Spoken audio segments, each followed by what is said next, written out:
very often people say, how many vials should I buy? And there's no one right answer to that question. But some of the things to think about are, number one, how many kids do you want to have in your perfect ideal world? And how important is it to you to have each child have the same sperm donor?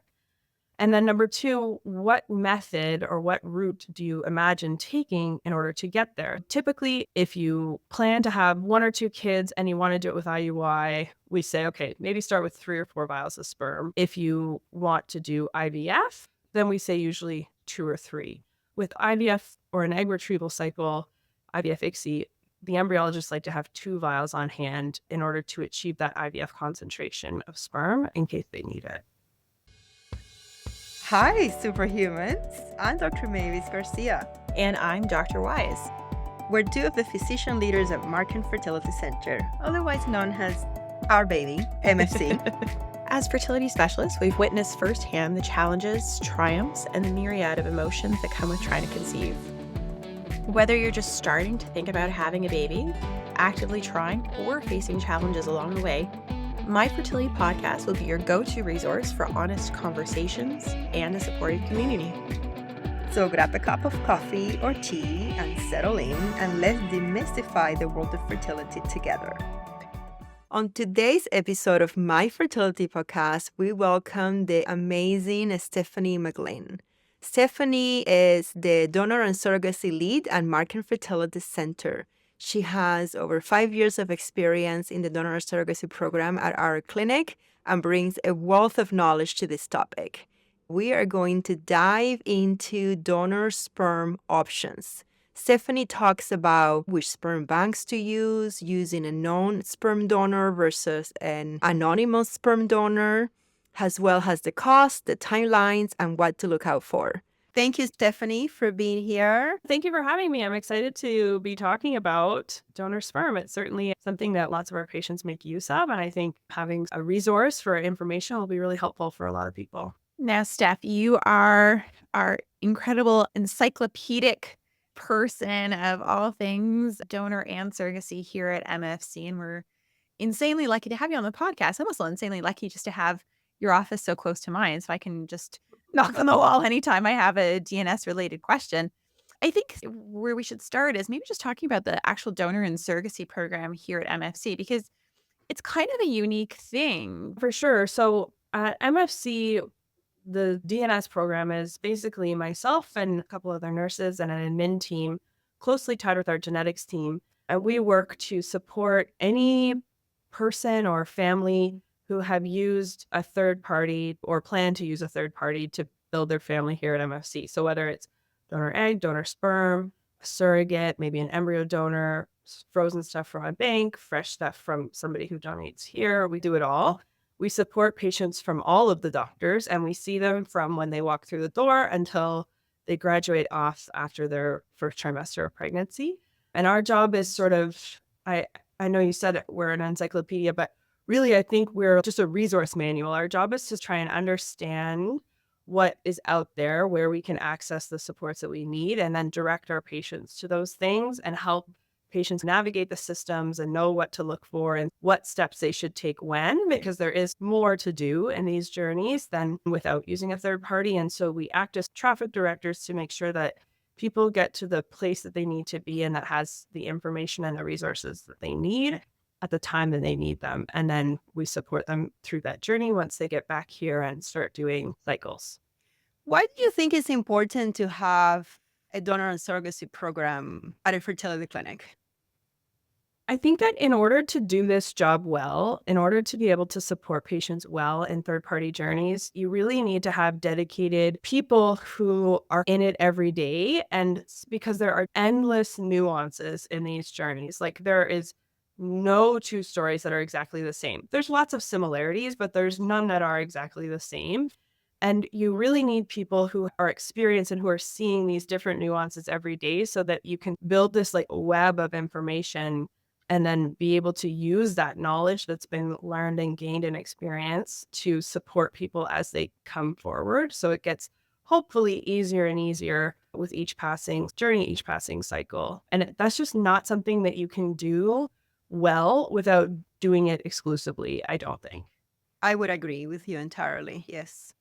Oh, absolutely. You kind of alluded to the nuances, the intricacies, or the added steps that are involved in donor and surrogacy. It's worth it just to talk about that a little bit. Why is it a little bit harder when it comes to third party? Why can't I just go and order some sperm and just do my insemination, for instance, right? And I think kind of boils down to the legal stuff, the Health Canada stuff, if you want to talk about that. There's two different main regulations to be concerned about when you're seeking third-party reproduction in a clinic. The first one is the Assisted Human Reproduction Act in Canada, which says a lot of things, but importantly, it says that you can't pay a person to provide you with their gametes or their uterus for surrogacy. And it provides some outlines around reimbursable expenses and things like that, that sort of regulates how a donor or a surrogate gets reimbursed for their contribution, but clearly states that they do not get paid to do that. And then the other one is the Safety of Sperm and Ova Regulations that came into force in February 2020. And that's the one that I spend a lot of time thinking about and reading about and manage here in the clinic.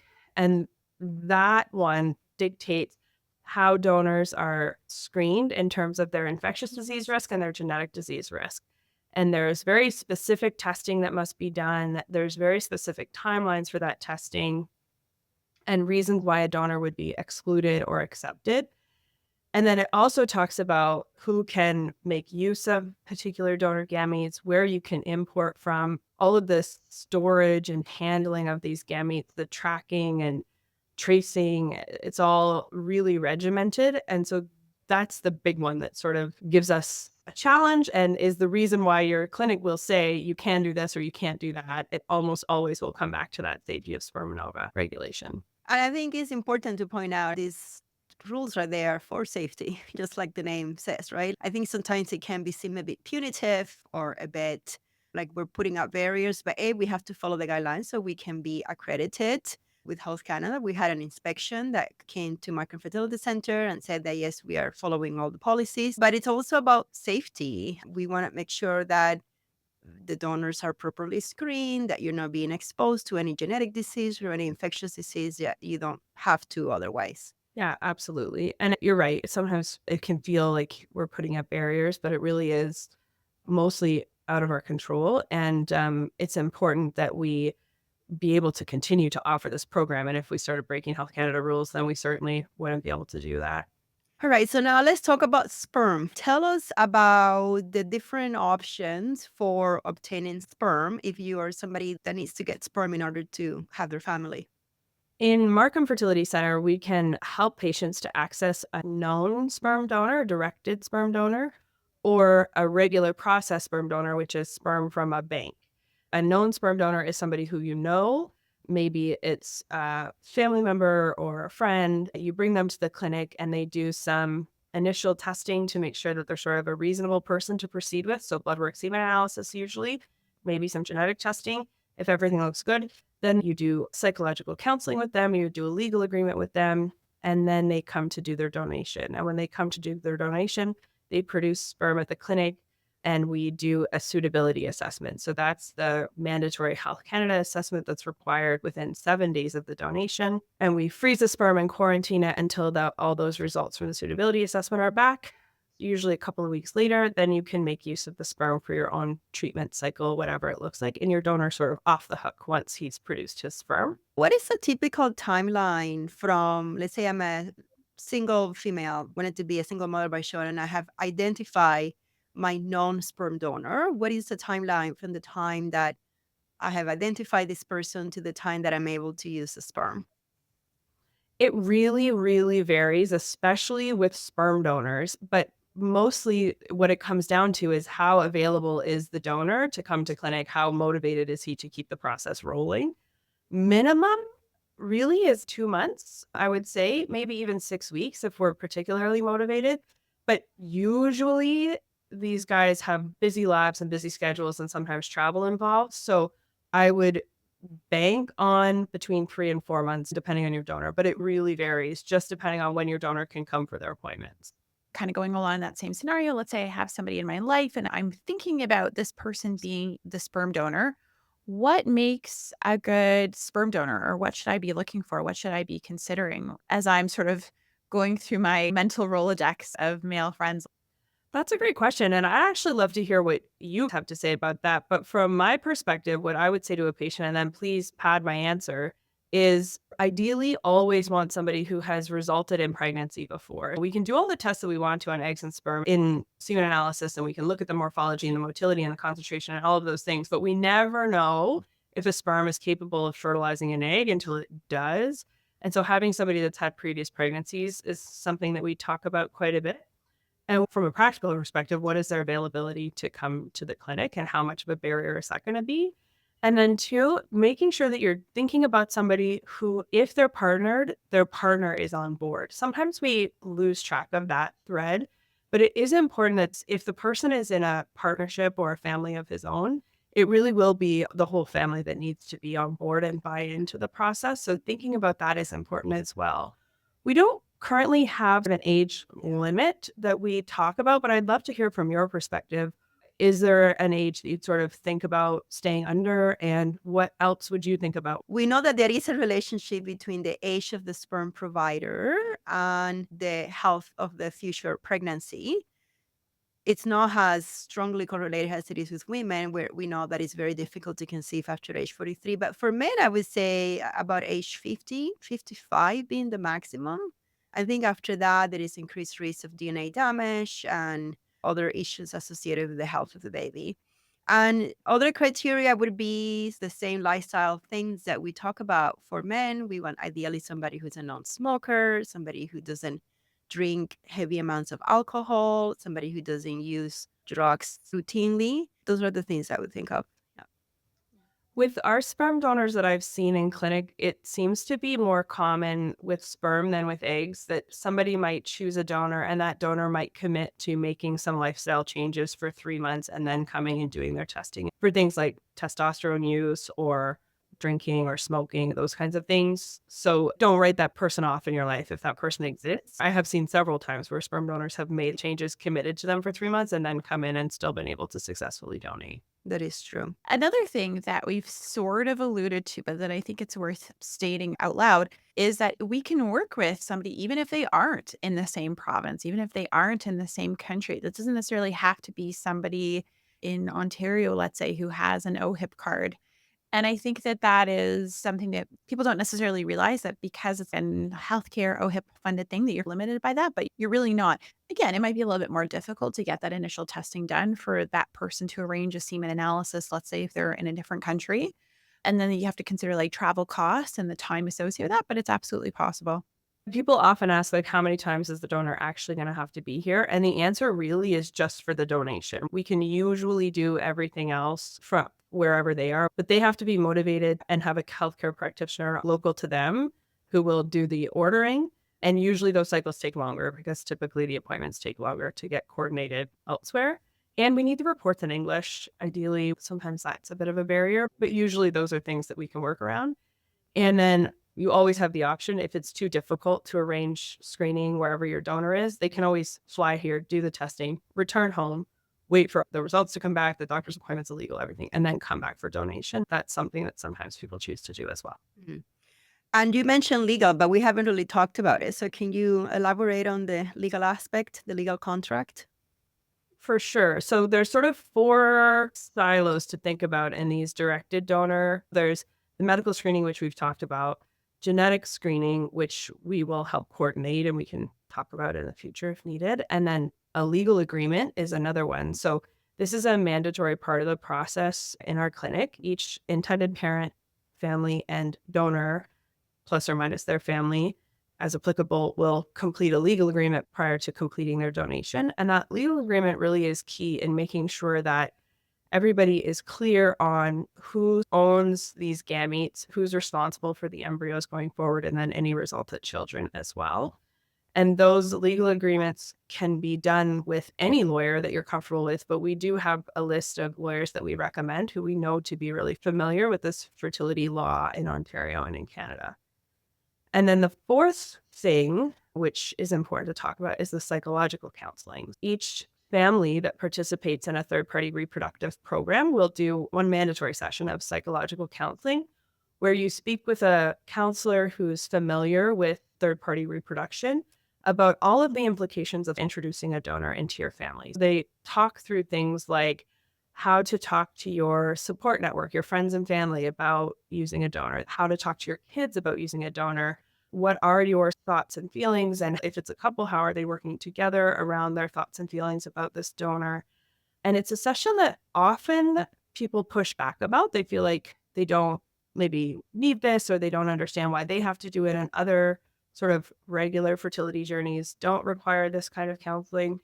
And that's very fair, but it's important to know that I think everybody that I've ever sent to these sessions comes back and says that it was really hugely a helpful session. And there are so many things to think about that they hadn't really been thinking about before. And typically, I've not seen it change any minds. It doesn't mean that you're going to do something different, but it just helps support you in the choices that you're making as you move through your donation process. It's also very important to know that it's not punitive for the intended parent. So it's not a pass fail for the intended parent. There is a little bit of suitability assessment going on when they're talking to the donors or the surrogates themselves to make sure that they're psychologically in the place where they're making this decision with good information and from a safe psychological perspective. But with intended parents, it's really just meant to be a supportive session and not in any way pass fail or a grade on how they're going to parent, which sometimes is what people sort of think. It's also important to know that those sessions can often be covered by extended benefits. So if you have benefits through your workplace, it's really worth checking with your benefits provider to find out what type of mental health practitioners are covered. So there are social workers, there's psychotherapists, and there's psychologists that provide these sessions. And so knowing what you're covered by will help book the right session when the time comes. Thank you so much for that, for explaining the non-sperm donor process in detail. The last question that I have about the process is about the cost. So can you tell us about the typical cost of getting a non-sperm donor? For sure. I would say from start to finish, if your donor is relatively local to the clinic and has OHIP, the cost will be in the ballpark of $5,000 to $6,000 to get to your vials of sperm when you consider counseling, legal, and the clinic fees for doing all of the testing and workup process. And then usually that leaves you with about 3 vials of sperm, so 3 treatment cycles. And then you could add a second donation with about under a couple $1,000s extra to do 3 more vials if you wanted to bank a little bit more sperm, up to 6 vials. That gets you your sperm. And then you would move on to your treatments. I think it's also important to know that because of safety of ova and sperm regulations that came out, not every fertility clinic is able to offer donor and surrogacy services, right? Especially with known donors. Most fertility clinics, I think, will work with bank sperm. That sort of seems to be like the gateway to third-party program. Most clinics will do sperm bank sperm. Known sperm is definitely something that you should talk about with your clinic before you get too far down that rabbit hole, because not many clinics offer that service as far as I understand it. Thanks so much for telling us all about using a known donor. I would venture to say that amongst my patients, or in my experience, this probably the minority of patients are going to be using a known donor, and the vast majority are using sperm from a sperm bank. So let's delve into the world of sperm banks here. How do you even start? What are you looking for? What's important? What's not important for somebody who is just dipping their toe, let's say, into the sperm bank pool? Such a great question. And quite honestly, can be really overwhelming. Feedback that I get from a lot of people, we send you a couple links and you click on them and you see like 400 donors and you're like, what the heck do I do with this information? The way that I sort of articulate it to patients who are looking for advice on how to get started is, from a medical perspective, we're pretty lucky in that there's really 2 things that we're looking for or we're thinking about for sure right off the bat when it comes to safety and success. And that is proven fertility from your sperm bank donor, which by looking at their profile. All the profiles are available for you to see online. And on that profile, it will say if the person has children of their own. And then it will also say if there's a reported pregnancy or birth from their previous donations at that bank. And either of those would qualify them as a proven donor. So that's important thing number 1. You cannot filter for that on the sperm banks. So it's a manual search. So when you find a donor that you like, you have to check this piece. And then the other thing is CMV is usually a way that we end up filtering donors quite a bit as well. CMV stands for cytomegalovirus. It's a virus that exists in the population. About half of all of adults have been exposed to it, and you would never know that you had it. It's like a respiratory virus that you get better and you move on with your life. But when we test for CMV antibodies, we can see if a person has been exposed to it in their life by seeing that they have antibodies for it. And when a donor is CMV positive, it means that they have had CMV in their life and now have antibodies to it. If they were acutely unwell with CMV at the time they were donating, they would be excluded from donation. And so if the person who is planning to become pregnant is CMV negative, meaning they've never been exposed to this virus as far as we can tell, then the recommendation is to choose a CMV negative donor. And so that's a nice, easy filter because it takes the number of donors to choose from down by about half, because half or more of the sperm donors will be CMV positive.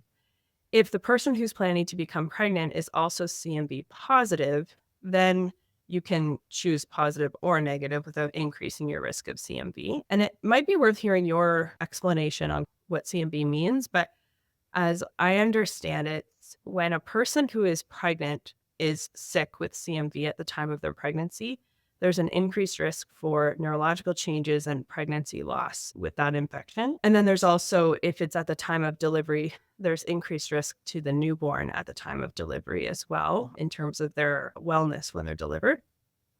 And there's a theoretical risk that a person could get CMV through the sperm donation. So the important thing to remember there, from my perspective, is the theoretical risk. So we've never actually shown that a person has gotten CMV through sperm donation, but because that theoretical risk exists, we do spend a lot of time talking about it and thinking about it. And so what I always say to patients is really to remember that what we're trying to do when we talk about CMV and choosing a donor based on your CMV status is we're trying to reduce the risk of you experiencing CMV in your pregnancy, but it absolutely doesn't mean that you might not get CMV somewhere else, just like any pregnant person might, unfortunately. That's sort of the counseling that I give when I'm talking to people about CMV and what their status is. So if you're positive, you can choose a positive or negative donor without increasing your CMV risk. If you're negative, you can choose a negative donor without increasing your CMV risk. And if you don't know your CMV status, you can choose a negative donor without increasing your CMV risk. You can also test your CMV status. It's a blood test. We'll do it here. It goes to Life Labs. It doesn't cost anything if you're an Ontario resident, and we get the results in about a week. The reason this is worth talking about and the reason it keeps coming up is because, like I said, about half of the donors or a little bit more will be CMV positive. So if you're somebody who's looking for a donor that's already a little bit harder to find, like a particular ethnic background, then understanding how you can best keep your donor choices as multiple as possible is worth thinking about. You explain it perfectly. I would just add or emphasize that a CMV positive donor does not mean the sperm that you're purchasing has CMV in it. All it means is that the sperm producer at some point in the past was infected with CMV, cleared the CMV, and now the body has developed antibodies, which is why it is really a theoretical risk at best. It has never been shown, it has never been proven that you can get congenital CMV syndrome, which is the problem here. You getting CMV yourself if you're not pregnant, it's not a problem at all. But you getting CMV while you're pregnant and CMV going into the fetus, that's what congenital CMV syndrome is, which is pretty serious. And that's what we're trying to avoid. So, like Stefanie said, it's a good way of making your donor list smaller. But if it comes down to it and you can't find a donor and you really need to expand your search criteria, with the understanding of everything that we're talking about, you can actually choose a CMV positive donor, even if you're CMV negative. That's a tough one. We burn a lot of oxygen talking about CMV. A lot of times patients are like, why are we? This feels so silly, but it's important that people are making informed decisions. And that's really what we're trying to accomplish. Absolutely. Yeah. Hmm. So why don't you tell us, Steph, what is it like going through the website of the sperm bank? What kind of information is there on the profile? Yeah. So to go back to Dr. Weiss's first question, which was like, where do I go from here? So we're looking for to match your CMV status as needed based on the last discussion. We're looking for proven fertility. And then the next thing is you're just going to be taken to this long list of donors that you can choose from. And there's going to be lots of information on that initial chart to choose from. There will be information right off the bat about height, weight, hair color, eye color, blood type, which doesn't matter in terms of choosing a donor. You can choose a donor of any blood type. There will be information about their race and then their ethnic background. So that's usually where their parents came from. And then there will also be information about what type of identity they've agreed to. Right now, we mostly have ID donors or non-ID donors. The non-ID donor is the old version of anonymous. But it's important to know that you don't really see anonymous donors on the sperm banks anymore because of how difficult it is to maintain actual anonymity in 2024. So whenever you're choosing a donor, even if it's a non-ID donor, it's really important to remember that people are finding their donors quite easily through things as simple as facial recognition software and social media, or things like 23andMe and Ancestry. That's why I think the industry has sort of switched to calling it non-ID versus anonymous. So the bank is not going to ID this person for you based on what the donor has subscribed to whenever he donated. And then the ID donors, typically, they call these many different things. It might be identity options, it might be ID disclosure, ID graduate, open ID. All of these things are variations on the child who is born from this donation could contact the bank when they turn 18 and ask for information or potentially contact their donor. And that is always a one-way track. So the donor's not coming back to the child, but the child has the ability to go to the bank to get that information if they want to. Those are sort of the main things that you're going to see at the beginning. And usually you would scroll through, and I think mostly people either use what the person looks like or their ethnic background to decide who they want to explore more. And then you click view profile. On all these banks, except for one, you need to sign on yourself. So it's a free thing to do. You put in your email address, you make a password, and then you can log on and you can see these detailed profiles. You'll see photos of the donor, usually childhood photos, sometimes adult photos. You'll see written essays from them. You can usually listen to a clip of what they sound like. So they will be reading something and you'll hear the sound of their voice. You'll see their reported medical history, their reported family history. There's tons of information on these profiles. And you can look through that as much or as little as you want to and can tolerate. And it's important to know that very often people ask, how do I know that this is true? Like it's all self-reported. How do I know they're not just making this up? It's a really important question. And what I've been told by the banks is that when donors are kind of getting worked up, of course, they do all of the objective testing. So genetic testing and the infectious disease testing, the sperm tests that we've already talked about, those things are certainly true. They can't be manipulated because the banks are performing them. But the questionnaires and the information that the donor is providing is asked in a series of different questionnaires that are developed in such a way to ask the same question in multiple different ways to look for inconsistencies. And then if they find inconsistencies in those questionnaires, they would follow up with the donor and either clarify things or decide to exclude the person depending on what the situation was. When somebody is thinking about starting to look for a donor, how do you counsel people to start or how to think about how to make a choice?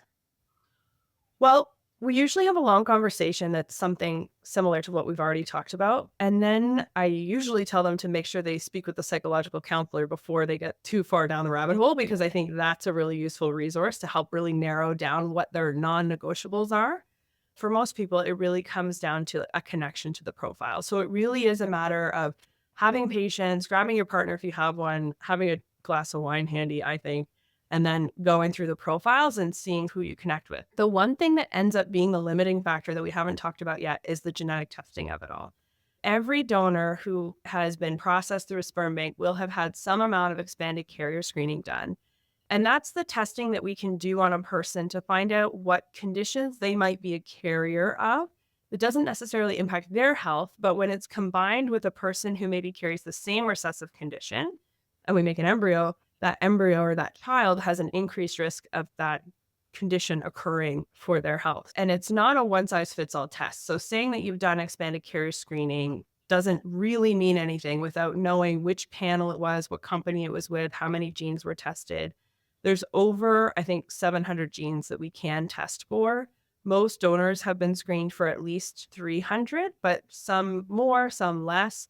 And so a really important part of our program is having each person who's going to use donor sperm meet with a genetic counselor to learn about this testing, maybe decide if they want to do it on themselves to know how they best match with a donor, or at least have the information based on the testing that the donor has. What do you know and what do you not know based on that? What risks still exist?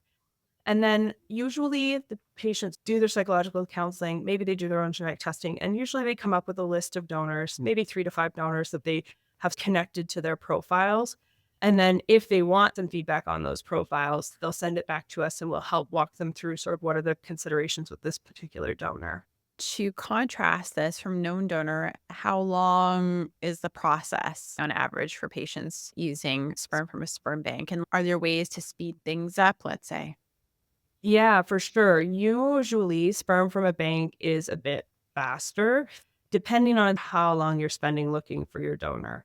But I would say on average, people spend between 6 weeks and 2 months trying to find their donor. And most of that time is spent, or at least half of that time is spent waiting for their genetic testing. I think at least half, maybe a little more than that, of our patients do end up doing their own genetic testing. And so they meet with the counselor, they talk about what genetic testing is, they end up doing it, and then you wait about 3 weeks to get those results back.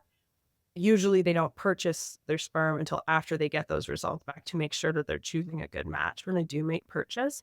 That's typically the longest timeline there. But we have had people who talk to us one day, talk to the genetics the next day, and then purchase sperm on day 3 if they have a donor that they like and they go ahead and purchase. I find it fascinating because people have 2 very different approaches. Almost everybody falls into one of 2 categories.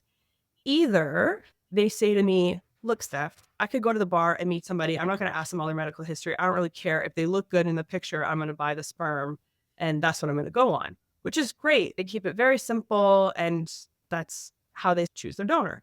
And then the other category of people is like, look, Steph, I've spent this long and this much money in my fertility journey. If I have the ability to choose somebody who's going to be as safe as possible and reduce risk and somebody who's going to every genetic thing and look into the CMV, those ones take a little bit longer. So the journey to when you purchase your sperm is variable. But I would say on average, usually people take 6 weeks to 2 months to purchase sperm. And what is the average cost to purchasing sperm from a sperm bank? A vial of sperm, which is one treatment cycle essentially, ranges between $1,300 to $2,200 depending on the bank. It's not cheap, and usually people buy more than one vial at a time. And very often people say, how many vials should I buy? And there's no one right answer to that question, but some of the things to think about are, number one, how many kids do you want to have in your perfect ideal world? And how important is it to you to have each child have the same sperm donor? And then number two, what method or what route do you imagine taking in order to get there? So if you're doing IUI cycles, for example, we know that usually it takes more than one IUI cycle to get to a pregnancy. And so typically, if you plan to have 1 or 2 kids and you want to do it with IUI, we say, okay, maybe start with 3 or 4 vials of sperm. If you want to do IVF, then we say usually 2 or 3. With IUI, we'll only ever use 1 vial of sperm per cycle. With IVF or an egg retrieval cycle, IVF ICSI, the embryologists like to have 2 vials on hand in order to achieve that IVF concentration of sperm in case they need it. Another thing that comes up quite a bit when patients are purchasing donor sperm is this concept of washed sperm versus unwashed sperm. And Dr. Weiss went on a rant on the podcast that we did about IUI about how this is a terrible term, talking about washed versus unwashed sperm because the sperm is not dirty. And I have to agree with her. Actually, I agree with all of her rants. But I definitely agree with this one. I just think words and names carry a lot of power, right? And I think there's a connotation there. And these are the things that just make me give me the little bit of the ick, okay? That's all. I totally agree. And it comes up all the time. People always think that the sperm wash is us removing infectious disease from the sperm, which is not what it is. Let's talk about that. Unfortunately, those are the terms that we have to deal with, washed versus unwashed. So what do you tell patients about purchasing washed sperm versus unwashed? Okay. Number one, a sperm wash is not removing dirt or disease from the sperm. I'm a very visual thinker and I love this visual. But basically, when the sperm is unwashed, it's like everybody who is capable of swimming in one herd standing around. And then we run them through this filter. And at the end, only the Olympians are left. So all of the high school gym team gets left behind. All of the people who are doing the doggy paddle get left behind. And the Olympic swimmers are sort of left at the end. So you have a higher motility, a higher concentration, and a lower total number of sperm because we got rid of the ones that aren't going to get you pregnant anyways. Always before your treatment cycle, your sperm will be washed. The question is the bank going to wash it before they freeze it? Or are we going to wash it when we thaw it? And there is truly no difference in pregnancy rate in our clinic between washed or unwashed sperm from the sperm bank. And the andrologists and embryologists are great at looking at this all the time and giving me lots of feedback about what they're noticing, if there's any trends. And really, there is no difference in pregnancy rate. But whenever you're using sperm, the bank will guarantee a certain number of motile sperm post thaw. So if you're purchasing washed sperm, we do a sperm prep. So we don't wash it again. Lots of times people think that it's going to get washed twice if they buy washed sperm from the bank. But the andrologists, embryologists don't do another wash exactly, but they do thaw it and they prep it in some special way before your treatment cycle. And when we thaw it, we find that less often do we have issues where the number of sperm aren't there that the bank has guaranteed when we choose washed sperm. So for IUI cycles, we really like washed sperm because we want the highest concentration that we can get. The embryologists, when they're doing IVF or ICSI, like unwashed sperm the best because they find when they do their unwashed, they get the best of the best at the end. If you know you're going straight to an egg retrieval IVF ICSI, then the embryologist would prefer unwashed sperm versus washed. But all of that is pretty weedy and it gets into the nuances of everything that we've been talking about. I think the real take-home message is find the donor that you love and buy the sperm that's available. And if both are available, then talk to your team and we'll advise you on which one is the best for your specific situation. Those are the kinds of weeds that you don't need to remember. That's why we're here. And we're happy to walk through that with you when the time comes.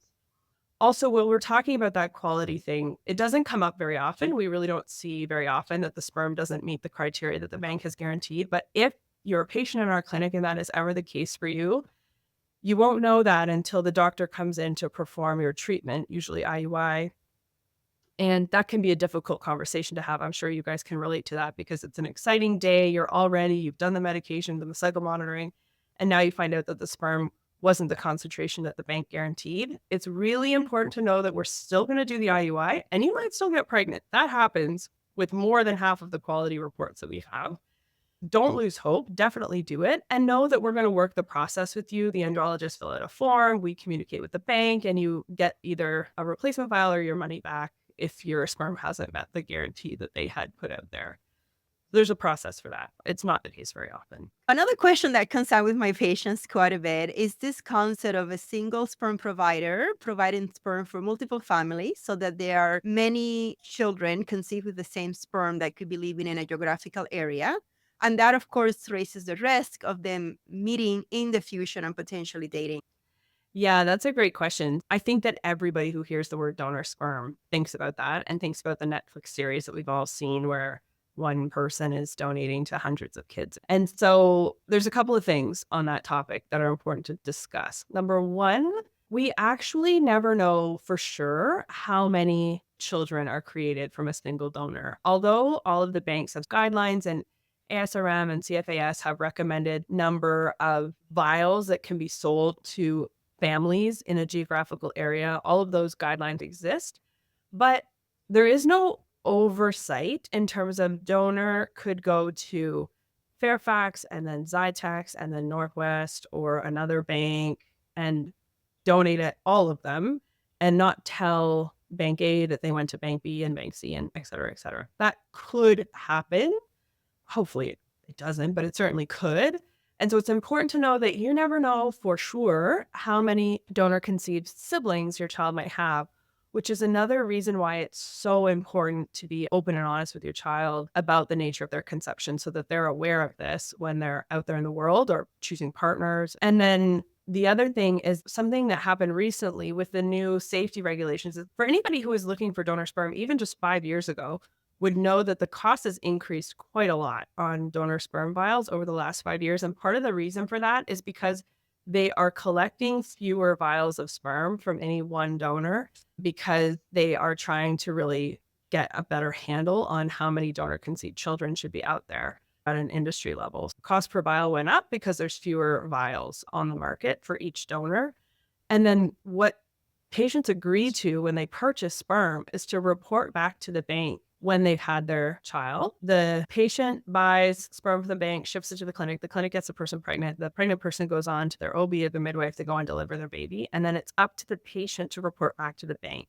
And you can see how that feedback loop definitely doesn't happen very often. So when I spoke to one of the major distributors recently, the thought was about 10% or less of the births are actually reported back. So even if the bank says there's been no reported pregnancies or birth, that doesn't mean for sure that there isn't a donor-conceived sibling for your child because of the way that that feedback loop works right now, that it really relies on the patient to go back to the bank. And some people are very diligent about that, and other people are, number one, just busy having their baby and don't think about it, or maybe just don't want to share that information, which, I can understand. So it is really important to be mindful and aware of the fact that there definitely could be more donor-conceived children out there, and you can help your child be prepared for that by talking to them about the nature of their conception early and often in a developmentally appropriate way. We've covered a lot of ground today. We've talked about a lot of different things. As someone who works with so many patients, what is the best piece of advice that you can give to patients who are considering donor sperm?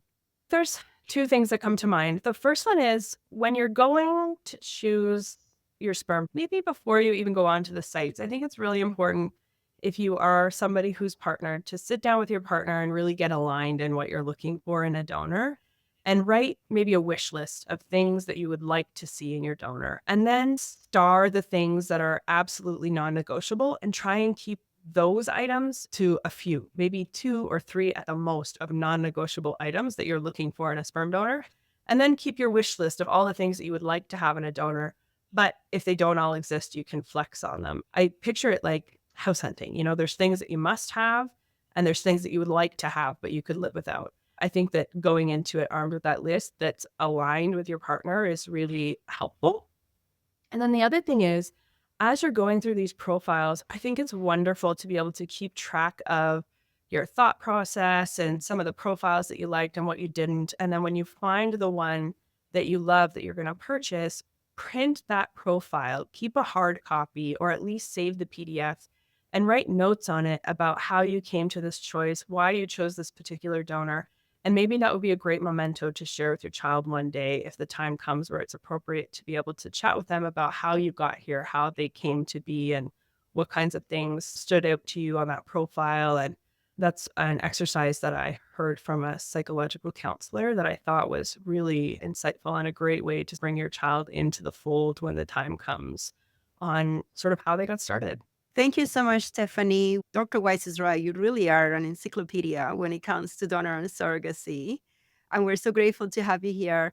I just want to say to our listeners, especially if you are a Markham Fertility Centre patient, I know this can be very overwhelming. There is a lot of things to consider, but just know that you're not alone. We don't expect you to be able to recite everything you heard in this podcast, or to know the insights and outs and make these very life-changing decisions by yourself.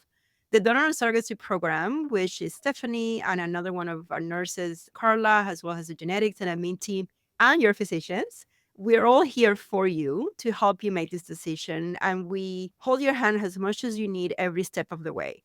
Know that we're here to help you achieve your dreams of a family in whichever way that happens to be the case for you. And that's a wrap for today, Superhumans. If you're looking to connect, get social with us. Follow us on YouTube and Instagram at My Fertility Podcast, or visit us online at markhamfertility.com. And don't forget, follow, subscribe, and share your favorite episode. Thanks for listening to My Fertility Podcast and for being a vital part of our community. We know you've got this. We're signing off until next Tuesday. If you found this episode of My Fertility Podcast helpful, please take a moment to head over to the review section and leave us your thoughts.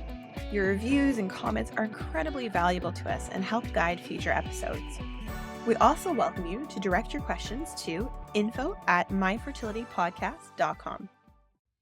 My Fertility Podcast is produced by Rabbit Media Inc. in conjunction with Dr. Garcia and Dr. Weiss. Music from Mix Kit Raising Me Higher by Ajay Stelino. My Fertility Podcast is not intended to replace any type or variation thereof professional medical, health, or legal advice, nor should the content be taken as medical advice. Please contact your primary healthcare professional regarding any medical questions you may have. The information presented in this podcast is based on the knowledge and understanding of the host at the time of recording. Medical knowledge is constantly evolving, and new research may change the understanding of health-related topics. While we strive to provide accurate and up-to-date information, we do not guarantee the completeness, accuracy, or timeliness of the content. The views expressed in this podcast by guests are not those of the host or the management. This podcast is not intended to impose any type of discrimination. My Fertility Podcast and its management are not responsible for any losses, damages, or liabilities that may arise from the use of this podcast.